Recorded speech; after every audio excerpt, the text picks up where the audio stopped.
Bona tarda, benvinguts, molt benvinguts amb aquestes circumstàncies en què és difícil decidir-se a fer un esforç com el de venir aquí a compartir una estona amb altres persones. En fi, és el temps aquest empastifat que ens ha tocat viure.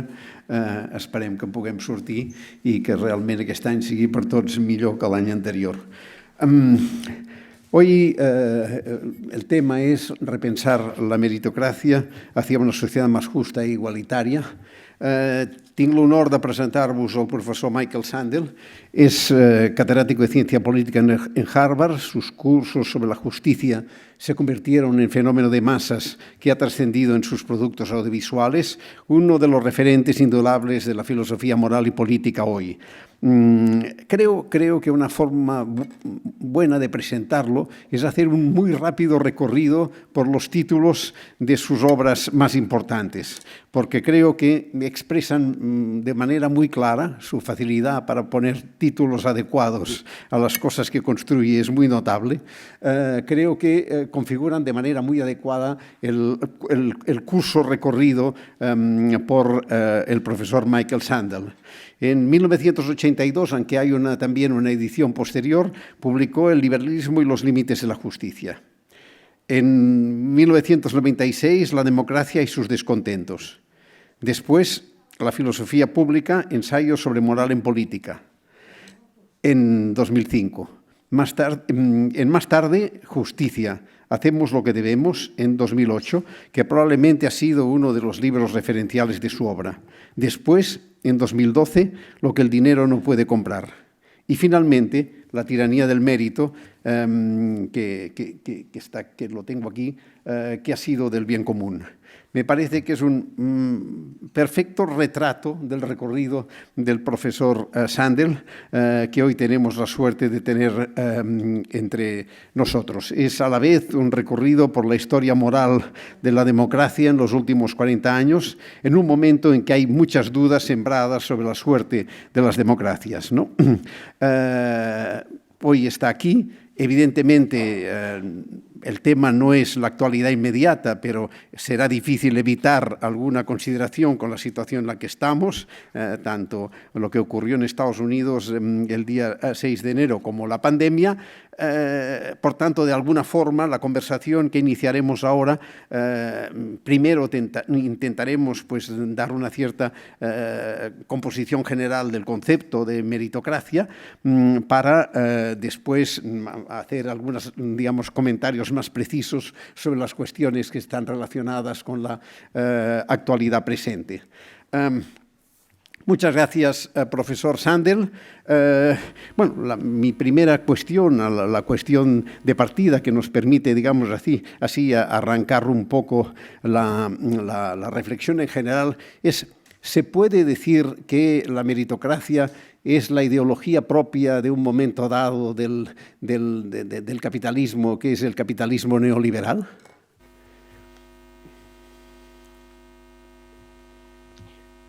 Well, thank you for having me. Para empezar, muchas gracias por invitarme. Para mí es un gran honor estar con vosotros. Quizás yo lo que quisiera hacer es empezar, como tú has sugerido en tus palabras de presentación, Josep, con el momento político actual o nuestra crisis política actual, para ser más específicos. Aquí en Estados Unidos hemos visto un ataque directo en el Capitolio norteamericano, que fue promovido por el presidente Trump en los días antes de que se produjese este ataque. Y una de las preguntas, una de las cuestiones que formula este ataque es una cuestión más amplia sobre la política democrática actual. Lo que vemos en los Estados Unidos y en las democracias de todo el mundo es una polarización que se va haciendo cada vez más profunda. ¿Por qué se produce esto? ¿Por qué la política se hace tan polar, se polariza tanto? ¿Por qué hay tanto odio y resentimiento? Esta es la pregunta. La pregunta que me motivó me motivó para escribir mi nuevo libro titulado La tiranía del mérito. El subtítulo del libro es ¿qué ha ocurrido con el bien común? El modo en que se ha insistido básicamente por parte de los que apoyan a Trump, que son votantes de clase trabajadora, que sienten odio y resentimiento, están llenos de resentimiento y de odio, y que sienten ese sentimiento ha abierto el camino a la elección de Donald Trump y también ha abierto su final oscuro y terrible la semana pasada. Mi libro, La tiranía del mérito, intenta explicar las fuentes de este fenómeno. Y en el corazón mismo de estos reproches escuchamos constantemente, no solo en Estados Unidos, sino también en las democracias europeas también, el sentimiento que muchas personas de clase trabajadora sienten de que las élites profesionales, las élites educadas, formadas, simplemente les están pisoteando. Este es un sentimiento que comparten muchas personas de clase trabajadora, de que el trabajo que ellos hacen y las aportaciones que hacen no son respetadas, de la misma manera en que lo fueron en una época. Para ahondar en tu pregunta, Josep, yo creo que esta falta de respeto, esta erosión de la dignidad del trabajo, se relaciona con la versión neoliberal del capitalismo global que se ha desplegado en las décadas recientes. Junto con esta versión del capitalismo global, ha llegado una profundización de las desigualdades. Pero más que desigualdades económicas, hemos visto un cambio en las actitudes hacia lo que significa ganar o perder. Actitudes que han cambiado en relación al éxito y al fracaso. Y aquí es donde la idea meritocrática desempeña su papel. ¿Cómo ha cambiado nuestra actitud en relación al éxito? En las últimas 4 décadas, a medida que las desigualdades aumentaban y los salarios se estancaban para muchas personas de clase trabajadora, aquellos que estaban en la cumbre han llegado a creer que su éxito se debe a sus propios méritos, la medida de su mérito, y que aquellos que luchan por sobrevivir, aquellos que se quedan atrás, no pueden culpar a nadie de su fracaso excepto a sí mismos. Esta manera de pensar en el éxito surge de una idea moral aparentemente atractiva, es decir, la idea meritocrática, que si las oportunidades son iguales, entonces los que tienen éxito se merecen su éxito. Esto se encuentra en el corazón mismo de la filosofía meritocrática. Pero lo que hemos visto en las últimas décadas es que la meritocracia tiene un aspecto oscuro. Y su aspecto oscuro es el siguiente. Crea un hubris entre los ganadores y humillación entre los que se quedan atrás. Y estas actitudes, que de alguna manera resumen el efecto de las desigualdades económicas que ha producido la globalización, de alguna manera ha creado una política tóxica y peligrosa que contribuye a explicar que la rabia y el resentimiento, que son aquellos que defienden a políticos autoritarios y populistas como Trump, y el tipo de política que vemos actualmente en muchas democracias de todo el mundo. Y una de las razones por las cuales escribí el libro La tiranía del mérito es para prestarle atención a esta característica de las políticas, de la política polarizada a la que nos enfrentamos actualmente. Porque si yo tengo razón, no es suficiente simplemente animar a aquellos que están luchando y que se han quedado detrás para que suban, para que asciendan a través de un título universitario. No es suficiente simplemente prometerles una movilidad ascendente. Necesitamos de una política más amplia del bien común, que se concentre en la dignidad del trabajo, más que en la competición meritocrática. Y es así, por lo tanto, como yo veo la meritocracia.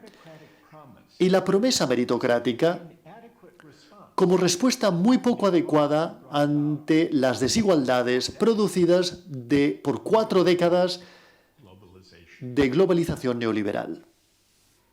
Su reflexión me plantea muchas preguntas, ¿no? La primera de ellas es, me gustaría que profundizara un poco más el concepto de bien común. Bien común es un concepto clásico que está en la historia de la filosofía desde Aristóteles y Platón hasta los tiempos modernos, pasando por la tradición católica que utilizó mucho esta... ¿Cómo definiría, cómo precisaría usted el concepto de bien común?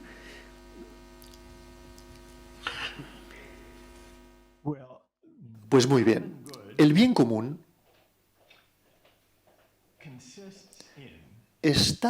consiste en un estilo de vida, una manera de vivir, que permite a los ciudadanos deliberar como iguales sobre los objetivos y finalidades de su comunidad política. Ese es el bien común. Ahora bien, existe un concepto rival. El bien común que acabo de describir puede ser también llamado una concepción cívica del bien común, porque enfatiza la ciudadanía y enfatiza la deliberación sobre el significado de una sociedad justa. Sin embargo, existe un concepto rival del bien común que se ha hecho cada vez más familiar y prominente en la política contemporánea. Se trata de un concepto del bien común que yo llamaría, en vez de llamarlo una concepción cívica, el concepto del bien común que predomina actualmente podría ser llamado una concepción consumista del bien común. Según esta concepción, que nos es familiar a todos y prominente del bien común, el bien común simplemente consiste en sumar las preferencias y deseos del individuo, de los ciudadanos, e intentar traducir este agregado de preferencias o de intereses e intentar aplicarlos a la política pública. Esta concepción consumista del bien público, trata a los ciudadanos como portadores de preferencias e intereses individuales. También se podría llamar una concepción economicista del bien común. Y es una concepción que encaja muy fácilmente con el énfasis neoliberal en el mercado como mecanismo principal para definir y alcanzar el bien común. Y lo que yo considero que hemos perdido ha sido esta concepción cívica del bien común, que exige una ciudadanía compartida, deliberación, y una arena para esta deliberación sobre cuáles son los objetivos y finalidades, y también sobre qué contribuciones, qué aportaciones son las más valiosas en términos de reconocimiento social y estima social. Este es el concepto de bien común que ha sido sacado, erosionado, demolido, no solamente por una sociedad dirigida por el mercado, sino también por el concepto meritocrático del éxito. Y aquí es donde la meritocracia es corrosiva, corrompe o corroe el bien común. Si yo creo que mi éxito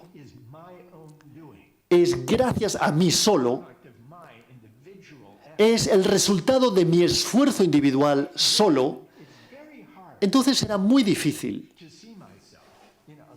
que yo me pueda poner en la piel de otros. Porque simplemente asumiré que aquellos que se han quedado atrás, aquellos que luchan por sobrevivir, aquellos que tienen menos éxito que yo, son responsables de su propio fracaso también, de su propio destino. Por lo tanto, las actitudes que acompañan el concepto meritocrático del éxito corroen el concepto cívico de bien común, cuando el bien común es entendido como una implicación mutua de los ciudadanos en un proyecto compartido, con finalidades y objetivos compartidos. O sea que, en definitiva, la meritocracia es una ideología para justificar a los triunfadores, para decirlo de esta forma, ¿no?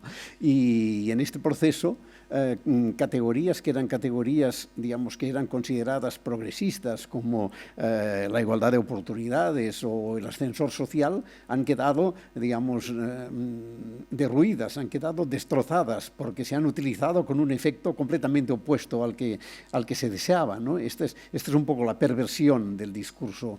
Esta sería la perversión política. Después hay la perversión moral, que es la perversión de creer que realmente nosotros somos los únicos responsables de nuestros éxitos, de nuestros fracasos, como si no tuviéramos conciencia de la vulnerabilidad, de la precariedad de la especie humana y del papel determinante de la suerte, empezando por el lugar en el que ha nacido cada uno, ¿no?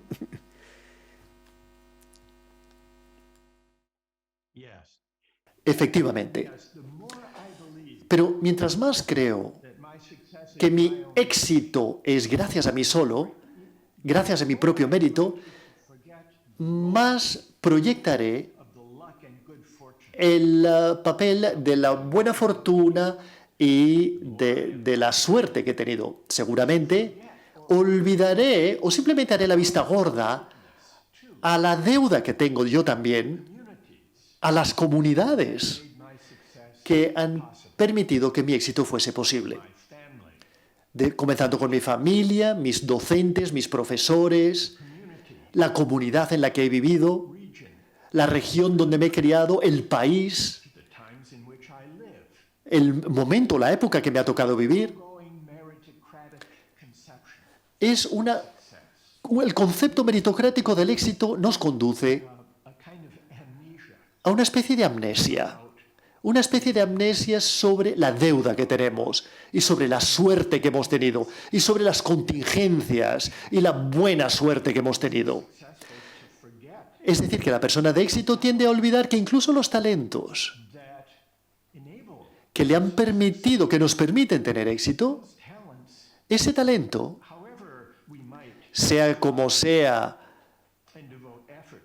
que lo definamos. A ver, el tener talento no es gracias a nosotros mismos, sino que es un obsequio, es un don. Es un don por el cual deberíamos sentirnos agradecidos o por el cual deberíamos sentirnos afortunados. Y el hecho mismo de que vivimos en una sociedad que recompensa el talento, que resulta que nosotros tenemos, eso también es otra cuestión a tomar en consideración. Es otra cuestión de suerte y fortuna. Y no depende únicamente de mí.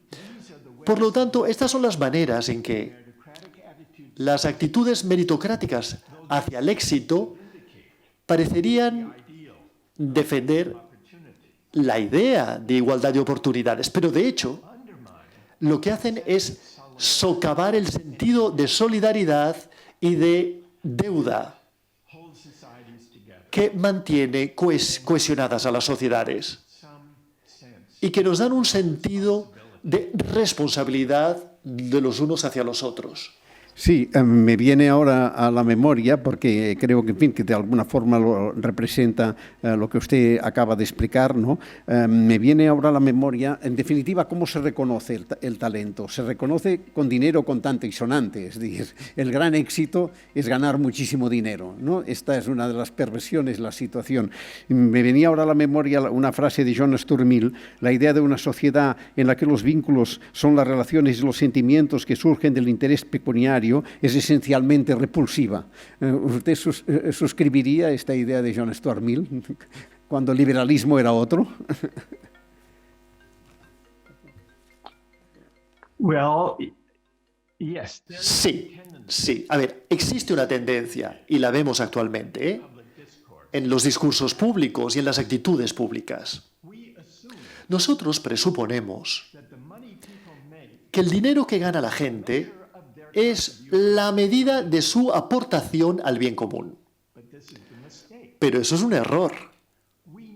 Nosotros sabemos, incluso los defensores más comprometidos del dejar hacer, del mercado libre, del capitalismo, incluso ellos estarían dispuestos a reconocer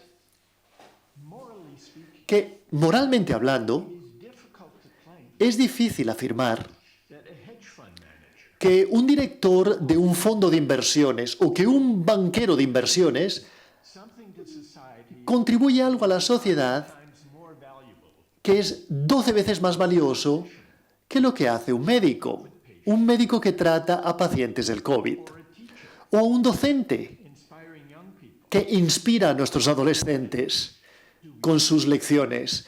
¿Creemos realmente que el mercado laboral, que el dinero que gana la gente es una medida real de la importancia relativa de su contribución social? La mayor parte de las personas, cuando lo reflexionan, estarían dispuestas a aceptar que el veredicto del mercado y el valor de nuestro trabajo y el verdadero valor de nuestras aportaciones, que el veredicto del mercado no es justo. Por eso, ¿por qué nos basamos en esta presuposición? Yo creo que es porque si lo hacemos de otra manera, requeriría que nosotros, como sociedades democráticas, pensésemos de manera común qué es lo que se valora para el bien común y el grado de deliberación que esto exigiría de nosotros para debatir qué es realmente valioso.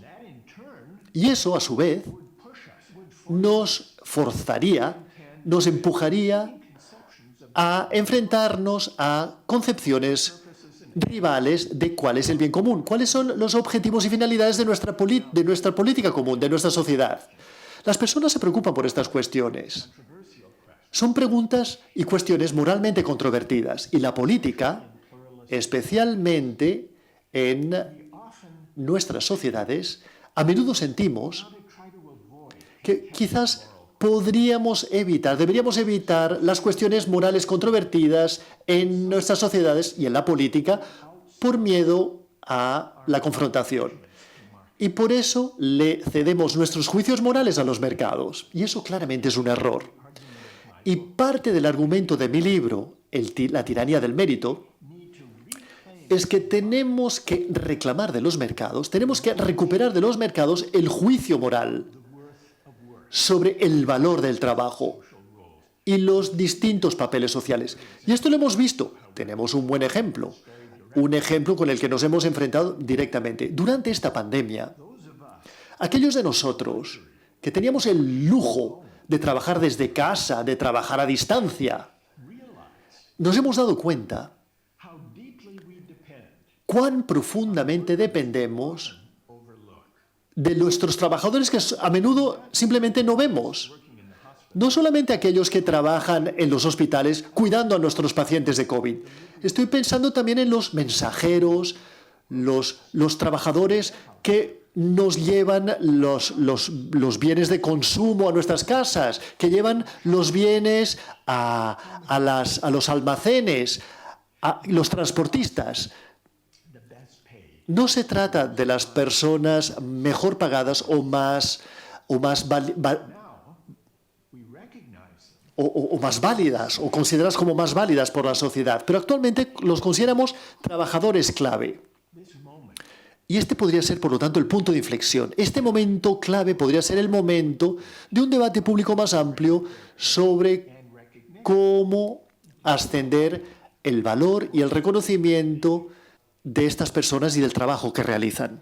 En cualquier caso, es una situación, digamos, peculiar, que tiene esta cara, pero también tiene otra. Es decir, los estados-nación que parecían que estaban a la baja desde hacía algún tiempo, nos sorprendieron encerrándonos a casi todos en casa por decreto ley. Y fue como una sensación de que vuelve el Estado-nación con su fuerza. Pero hubo dos sectores que nos encerraron en casa. Una, estos esenciales que usted ha señalado, pero también otra, las grandes compañías que están por encima de los estados y que tienen casi el don divino de la ubicuidad, que estas han sido las grandes triunfadoras económicas de esta crisis, ¿no? Es esta la contradicción del momento, ¿no?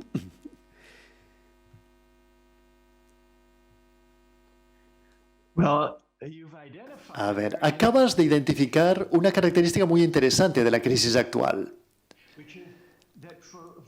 Es decir, durante 4 décadas hemos visto cómo la globalización ha sido dirigida por el mercado y hemos presupuesto que el Estado-nación estaba en proceso de desaparición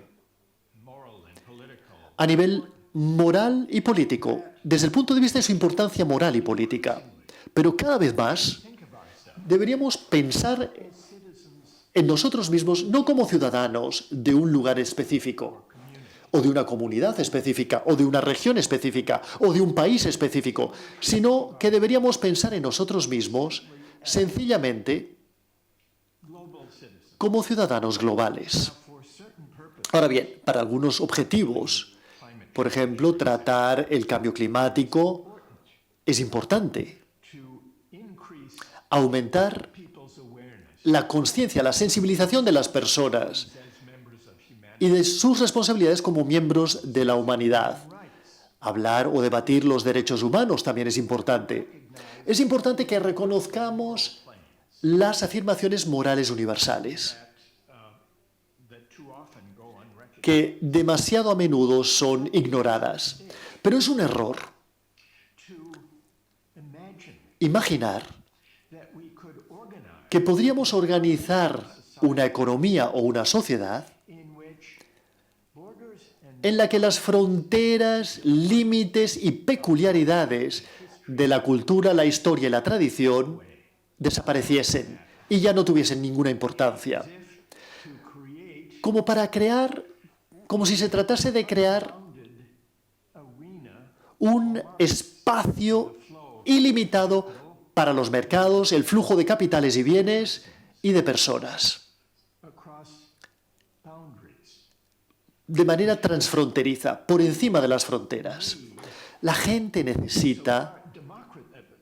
A ver, déjame que lo exprese de la siguiente manera. La democracia exige que las personas se identifiquen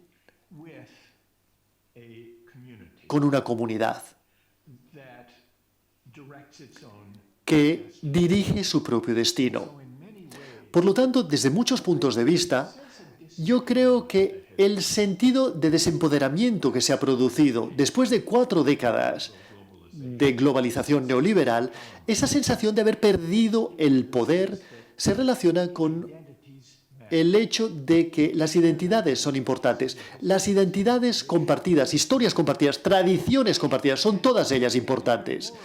Y si son importantes a nivel moral, también deben ser importantes a nivel político. Y si son importantes a nivel político, también tienen que ser importantes a nivel económico. Y eso es cierto. Si eso es cierto, entonces una economía política o una economía neoliberal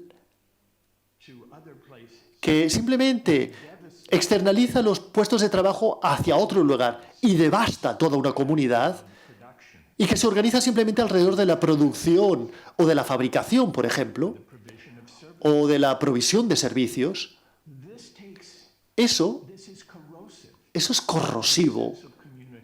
Eso corroe el sentido de comunidad que la democracia requiere. Cuando llegó la pandemia es muy interesante.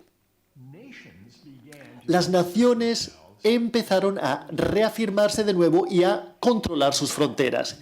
Y esto puede ser parte de la contradicción que tú has descrito muy bien, Josep. La pandemia es un fenómeno global. El virus no conoce de fronteras nacionales o regionales. Todos y todas somos vulnerables ante el virus. Y como hemos escuchado durante los primeros días de la pandemia, todos estamos en el mismo bote. Estamos aquí todos juntos. Este era el eslogan. Pero incluso cuando escuchamos a los políticos y gente famosa decir estamos aquí todos juntos, juntos lo venceremos, sabíamos que había algo muy superficial y vacío en ese eslogan. Sabíamos que no estábamos todos experimentando la pandemia de la misma manera.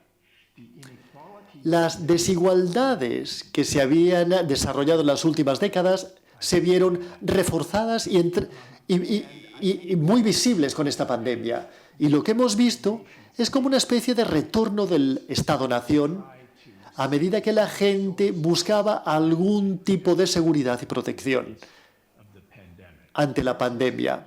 Y esto ha complicado aún más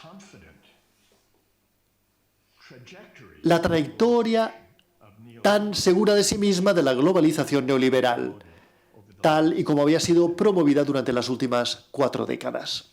Es decir, se pretendía una globalización sin estar constituidos como humanidad, cuando en realidad estamos constituidos como naciones, como culturas, pero no como humanidad, ¿no? Este era un poco el problema. No se podía conseguir una globalización, consistente sin estar constituidos como humanidad, y no estamos constituidos como humanidad.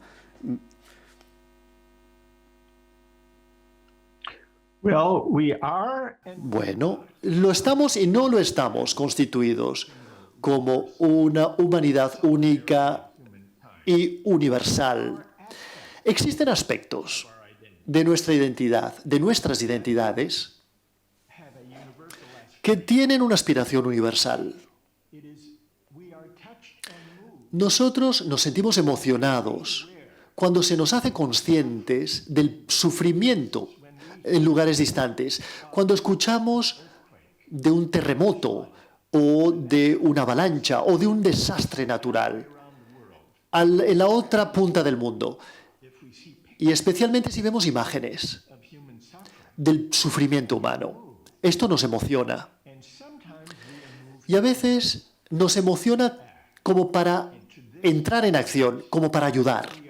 Y en este sentido, de manera parcial, estamos constituidos como una comunidad humana, como una identidad de polity humana. Pero es importante recordar que este aspecto de nuestra identidad, es decir, el aspecto universal o cosmopolita de nuestra identidad, es parcial. Necesita estar arraigado y sostenido en formas más particulares de identidad y de asociación, que se relacionan con la cultura, la historia, la tradición, las regiones, los países. Y este aspecto de nuestra humanidad es una expresión necesaria y particular, si se me permite expresarlo de esta manera, está en tensión con la imagen neoliberal y unívoca de la globalización, que fue impuesta en las últimas décadas, y las aspiraciones de unas expresiones más particulares de identidades colectivas. ¿Qué piensas tú, Josep, de esta manera de concebir los términos de relación entre lo más universal y los aspectos más localizados o particulares de nuestra identidad? ¿Te parece una idea persuasiva o no? Sí, sí, me parece una idea persuasiva. El problema es que el riesgo es que antes de que lleguemos a hacer posible esta manera de entender las cosas, la corriente hegemónica actualmente se haya llevado por delante la democracia.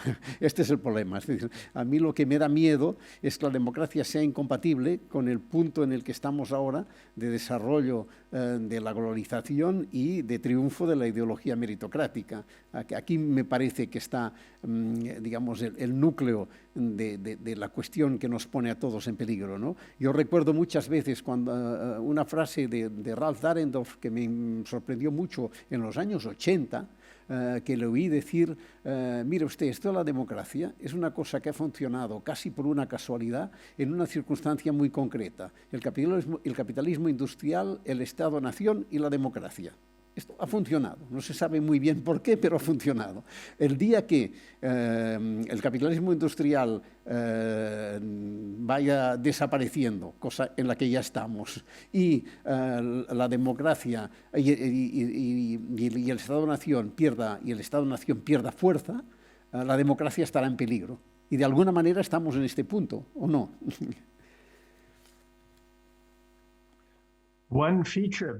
Una característica que tenemos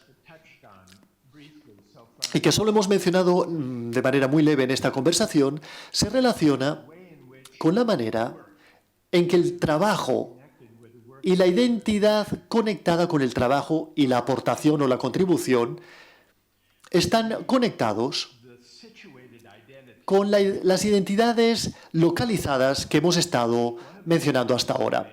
Uno de los argumentos que yo utilizo en el libro La tiranía del mérito es que nos hemos concentrado de manera demasiado unidireccional en la política,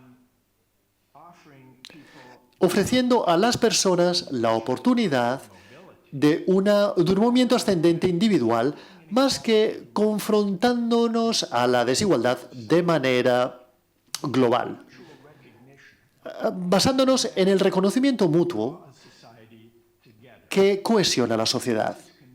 Y esto a menudo está conectado con un énfasis excesivo en la identidad como consumidores, que lo que buscamos es poder adquisitivo y demasiado poco en el sentido del aprecio del papel que desempeña el trabajo y la dignidad del trabajo a la hora de constituir una vida compartida. De manera que uno de los argumentos que yo defiendo y desarrollo en el libro es que necesitamos no solamente de una justicia distributiva, también necesitamos tratar lo que yo llamo la justicia contributiva. Y voy a explicarte en dónde radica la distinción desde mi punto de vista. Parte del problema, o más bien parte del aspecto oscuro de la meritocracia, es que valora a aquellos que tienen titulaciones universitarias y a aquellos que tienen credenciales, digamos, prestigiosas. Y eso, de alguna manera, disminuye el honor social y el reconocimiento, la estima social que se otorga a aquellos que no tienen una titulación universitaria, pero que, de todas maneras, aportan de manera muy importante a nuestras sociedades, a través del trabajo que realizan, a través de las familias que crían, a través de las comunidades que sirven. Por lo tanto, parte del problema es que hemos llegado a pensar en el trabajo solo, o por lo menos principalmente, como una manera de ganarnos la vida. Pero también es una manera de obtener reconocimiento social.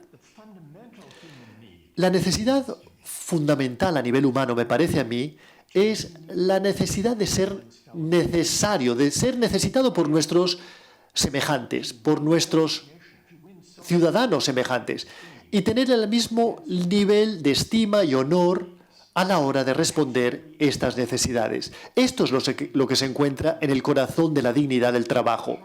Y yo creo que parte del resentimiento que anima el efecto boomerang populista que hemos vivido es el sentido de que el trabajo no es valorado como se valoraba en el pasado.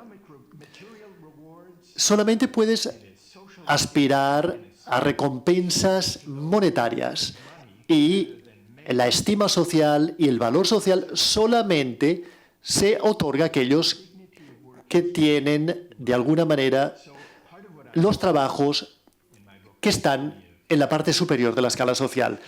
Y el mérito está cambiando. El mensaje estándar político que hemos oído de los partidos de izquierdas y de derechas de manera igual, si tienes una titulación universitaria puedes ascender. Esa es la respuesta. Esa es la respuesta ante el estancamiento y la desigualdad. Tenemos que cambiar del proyecto de armar a las personas para una competición meritocrática y concentrarnos más en una agenda política definida por la dignidad del trabajo. No todo el mundo estará de acuerdo en todo el espectro político sobre qué significa esto a la práctica, es decir, honorar la dignidad del trabajo y promocionarlo. Pero este sería un debate más saludable, sería un debate que potencialmente podría restaurar el sentido de reconocimiento y de estima que muchas personas trabajadoras sienten que se les ha negado. Y cuando las personas sienten que no solamente sus salarios se han estancado, sino que además ni siquiera son respetados u honorados por la sociedad por sus contribuciones, eso crea un sentido de humillación, de enajenación, de alienación y de desempoderamiento que contribuye a la política tan peligrosa que hemos visto, que ha motivado el apoyo a Trump y a los movimientos hipernacionalistas en muchas partes de Europa. O sea, en el fondo estamos delante de la cuestión clave, ¿no? Que es la cuestión del reconocimiento. El problema de la sociedad es el reconocimiento, que los individuos se sientan reconocidos. Y esta hegemonía meritocrática ha condenado a mucha gente a la falta de reconocimiento. Pero aquí me parece que hay también una responsabilidad muy importante de los partidos socialdemócratas, de los partidos de izquierdas, del Partido Demócrata Americano, que han sabido prever y atender esta necesidad de reconocimiento o se han alineado muy directamente o muy fácilmente con las posiciones de la hegemonía meritocrática. Esta me parece que es una cuestión clave. Es decir, si la gente votó a Trump, en el caso de América, es porque el Partido Demócrata no supo entender ni atender a buena parte de esta gente, aunque en definitiva venían de las clases populares, ¿no? Efectivamente, yo creo que eso es cierto. De hecho, es el argumento central de mi libro. El efecto boomerang populista ha sido dirigido contra las élites en general, pero ha sido dirigido especialmente contra los partidos políticos de centro-izquierda. Esto lo vimos con las elecciones de Trump en 2016 y con la lucha del Partido Laborista en la Gran Bretaña, los partidos socialistas y socialdemócratas en los países europeos. ¿Por qué se produce esto? Pues bien, yo creo que una de las razones es que los partidos socialdemócratas, los partidos de centro-izquierda, de alguna manera han retorcido la agenda para adaptarse a los objetivos de la globalización dirigida por el mercado. Han suavizado quizás los bordes de la versión dura del laissez-faire que de alguna manera defendían figuras como la Thatcher y Ronald Reagan.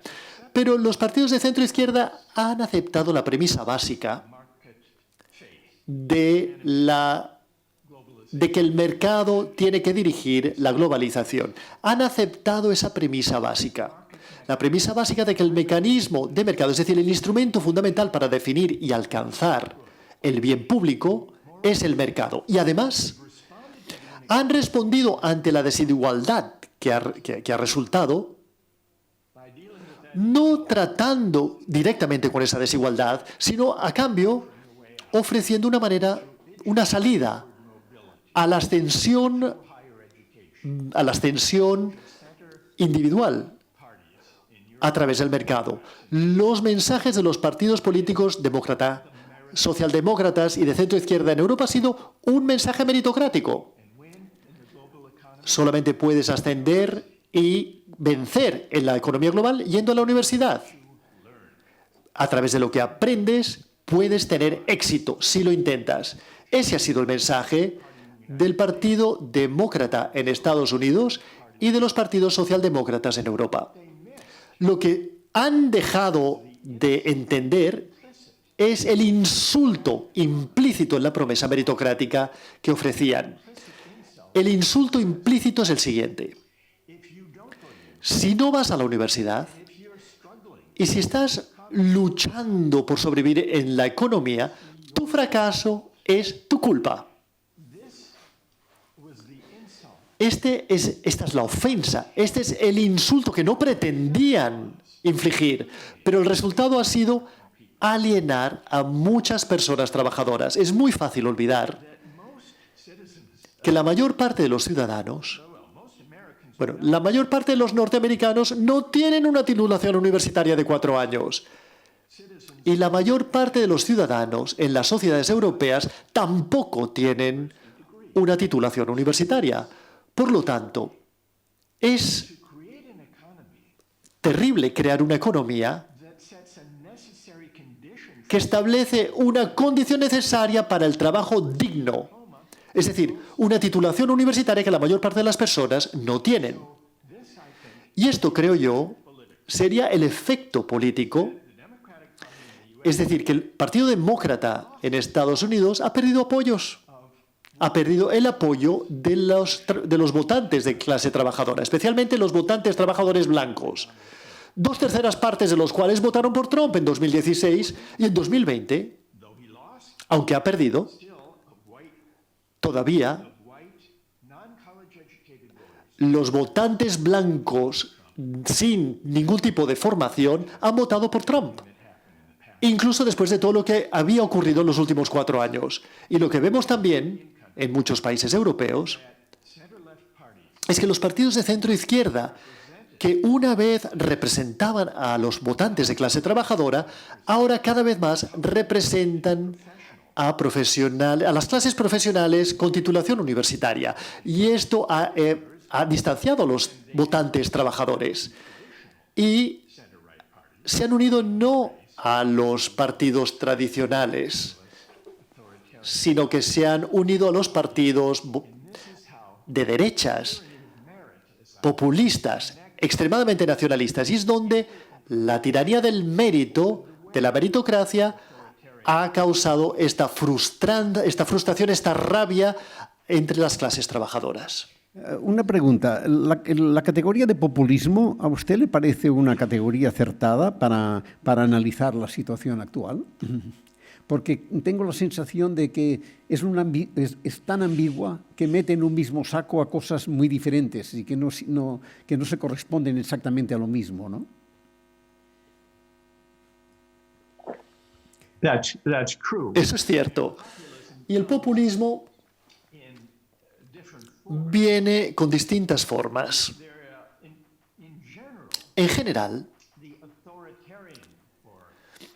la forma autoritaria o hipernacionalista a la que nos referimos actualmente representa el fracaso de los partidos socialdemócratas o de la política de centroizquierda. ¿Por qué?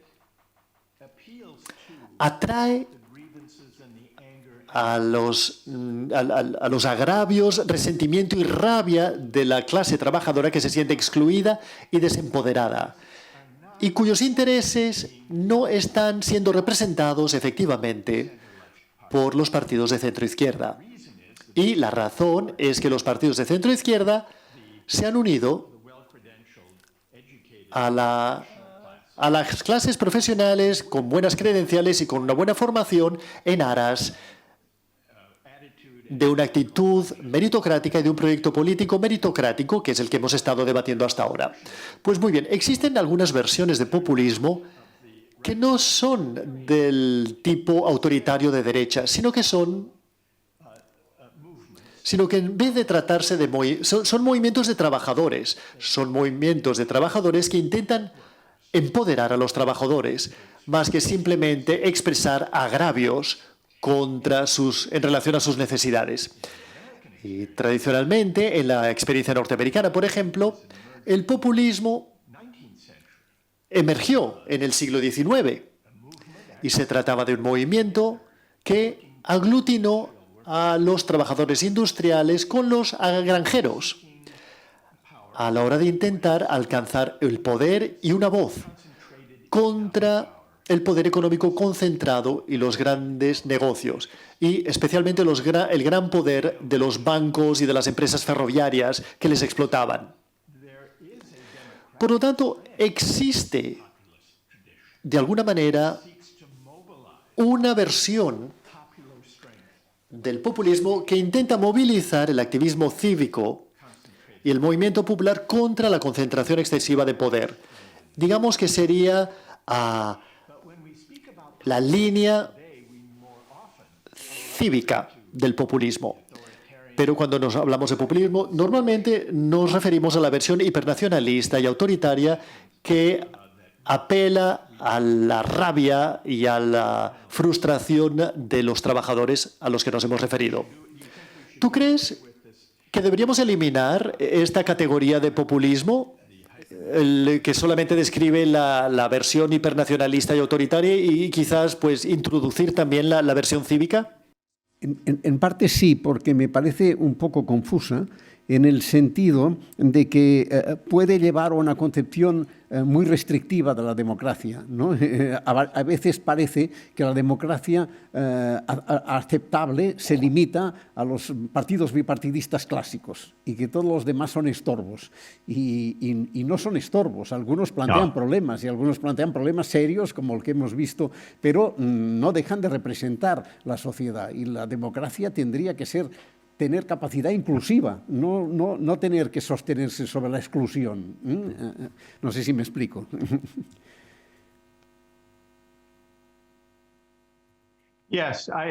Sí que te explicas muy bien. Entiendo perfectamente lo que quieres decir. Yo creo que una manera de captar lo que estás diciendo es que quizás deberíamos distinguir entre el populismo nacionalista, hipernacionalista y autoritario que vemos actualmente, digamos, el tipo de populismo de Marine Le Pen o de Trump, y distinguir esto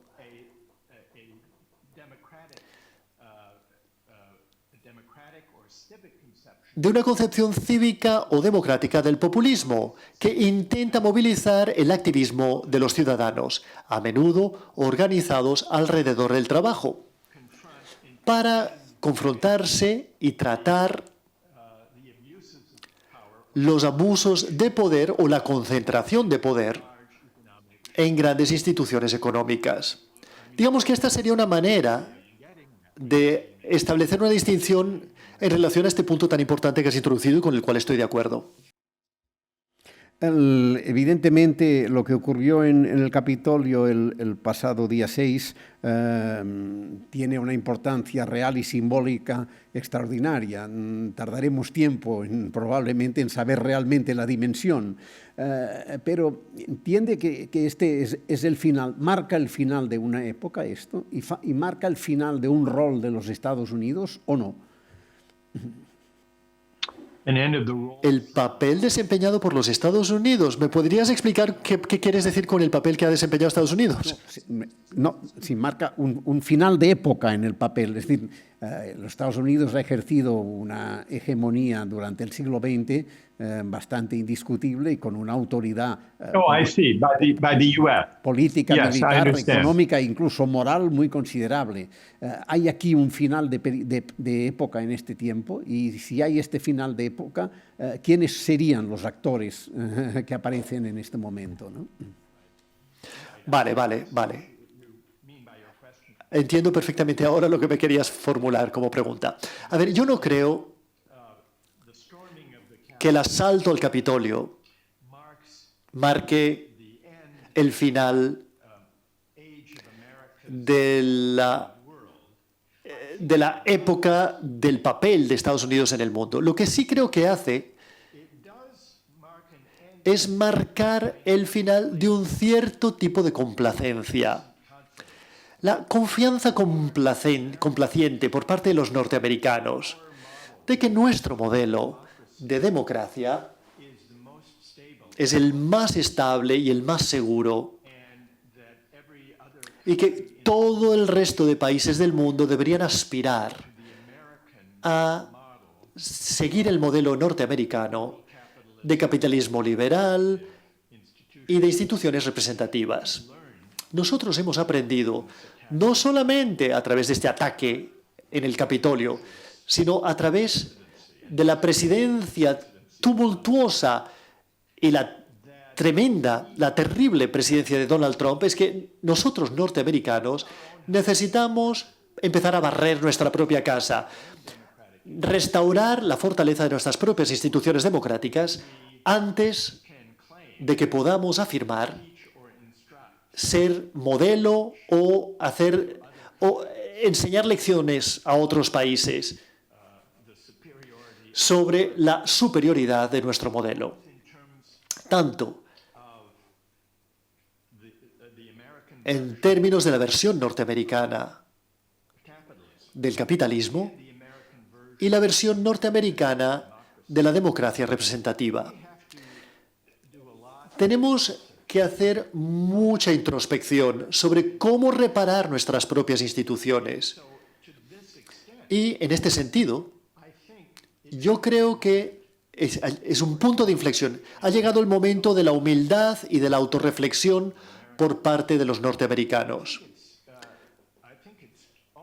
Yo creo que también es cierto que otras democracias alrededor del mundo están luchando y sufriendo ante desafíos y dilemas similares, incluyendo el fracaso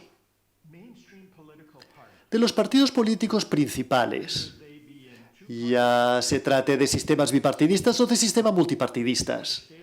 El fracaso de estos partidos políticos principales a la hora de tratar las cuestiones más importantes, incluyendo el sentido de desapoderamiento por parte de muchos ciudadanos, incluyendo los términos tan empobrecidos del discurso público que han fracasado a la hora de tratar las grandes cuestiones de valores, justicia, el bien común, el fracaso de honrar la dignidad del trabajo, que ha resultado en ese sentimiento de desapoderamiento por parte de grandes partes de la población. Yo creo que los partidos políticos principales y las democracias de todo el mundo tienen que repensar su misión y objetivo y concentrarse más en una especie de orientación tecnocrática en relación a la política y el discurso público y enmarcar un tipo de discurso público moralmente más robusto. Así pues, yo creo que el asalto al Capitolio simboliza algunos de los peligros y debilidades de a dónde hemos llegado políticamente hablando en Estados Unidos. Pero creo que algunos desafíos similares seguramente son los desafíos a los que se enfrentan las democracias en todo el mundo. Y este es un desafío, es un reto compartido por todos. ¿Tú qué crees?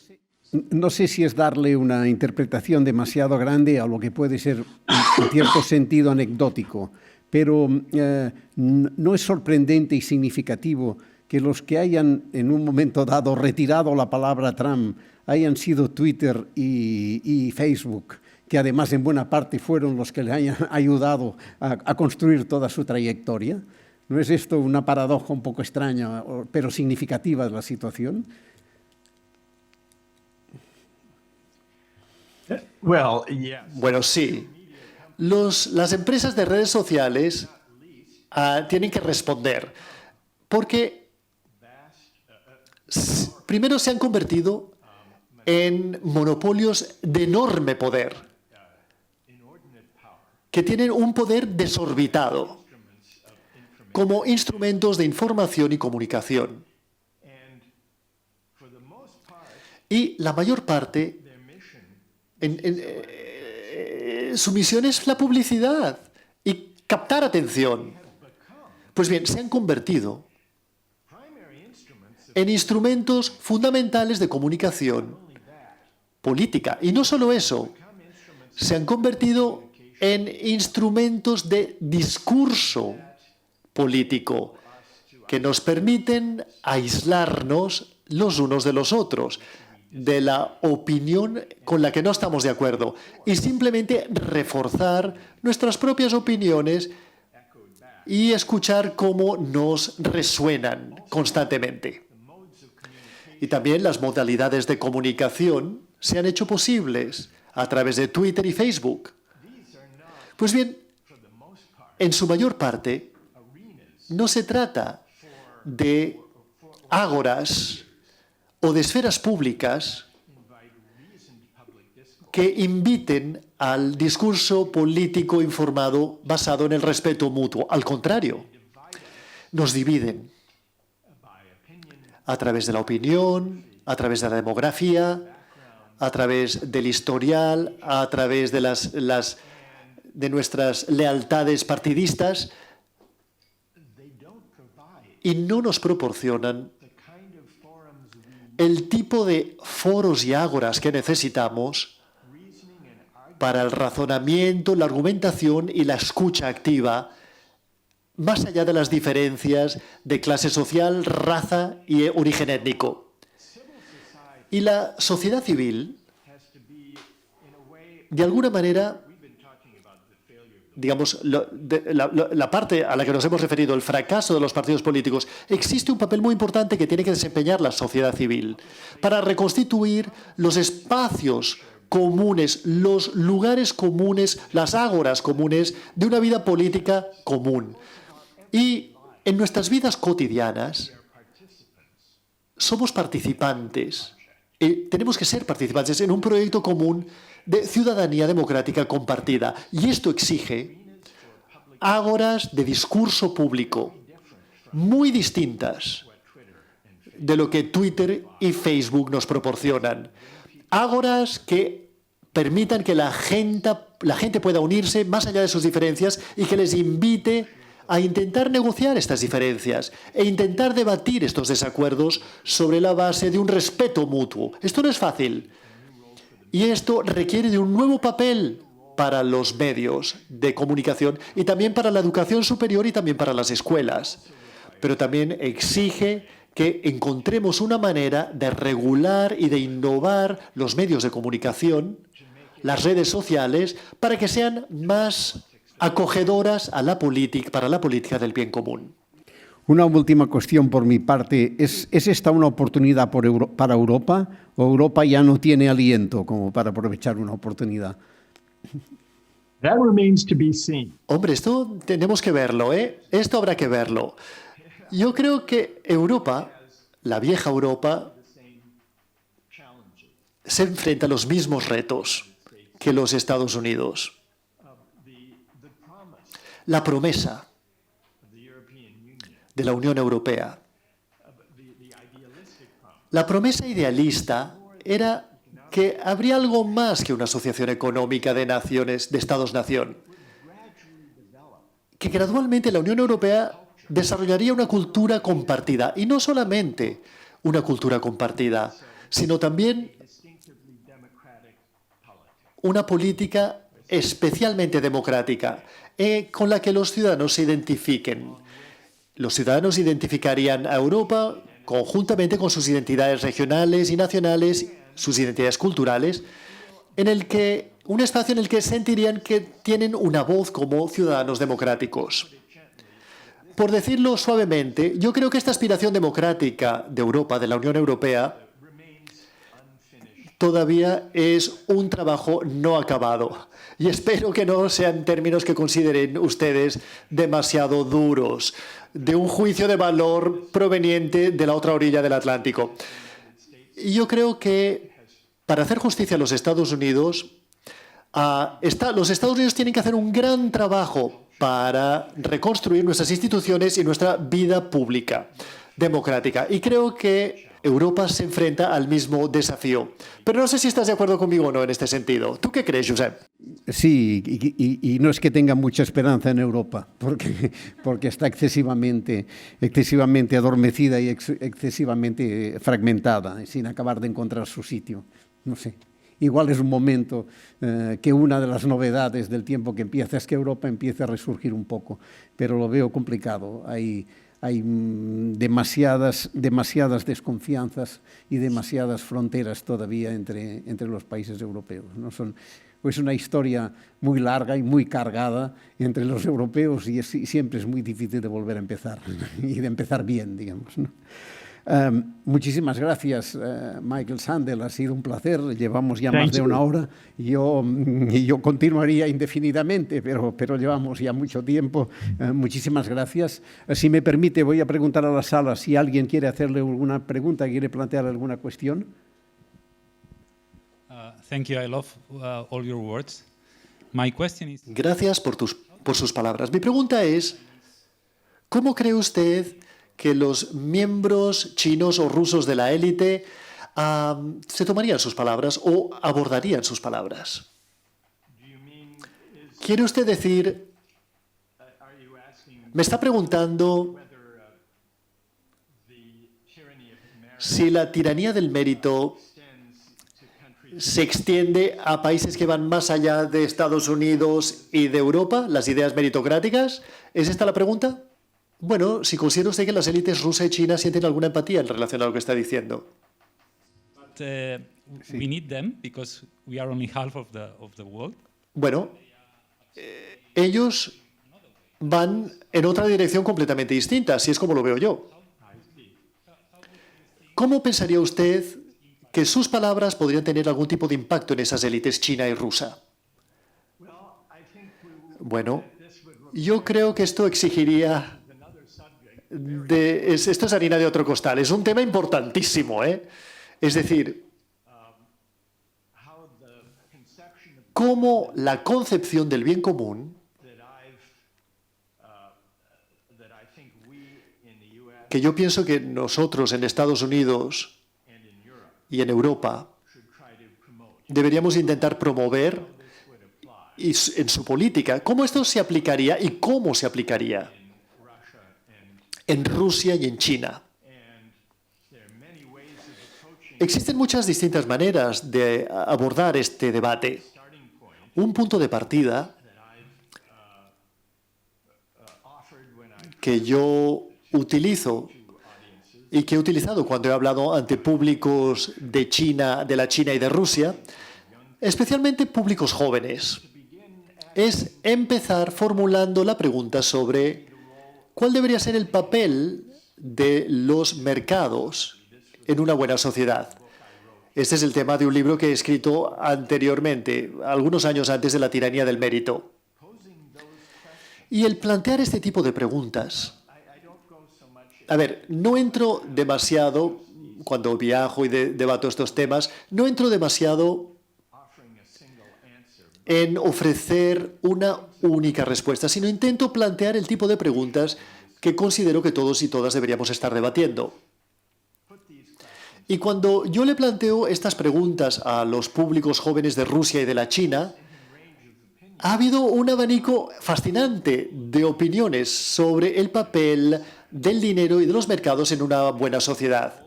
Y a medida que estos debates se desarrollan y se despliegan, podríamos debatir, pues, concepciones rivales de lo que es la justicia y el bien común. Por lo tanto, yo no diría que, a pesar de las distintas formas de gobernanza que existen, que estas cuestiones sobre la justicia y el bien común sean temas que no les son familiares o que sean irreconocibles en la China o en Rusia. Yo creo que existe una gran sed de debatir estos temas, de hecho. Y para utilizar la expresión de Liechtenstein, en la vida política real, creo que son preguntas y cuestiones que interesan a todas las personas de todo el mundo, incluso aquellas que están en sistemas políticos y económicos muy distintos. Son temas que todo el mundo tiene interés en debatir. Hi ha alguna cosa més o ho deixem aquí? Ho deixem aquí. Muchas gracias, Michael. Yo espero que la próxima vez ya no haya pandemia y puedas estar aquí con nosotros. Muchas gracias. I would like that very much. Eso me encantaría muchísimo. Muchísimas gracias por esta magnífica conversación. Gracias a todas y a todos.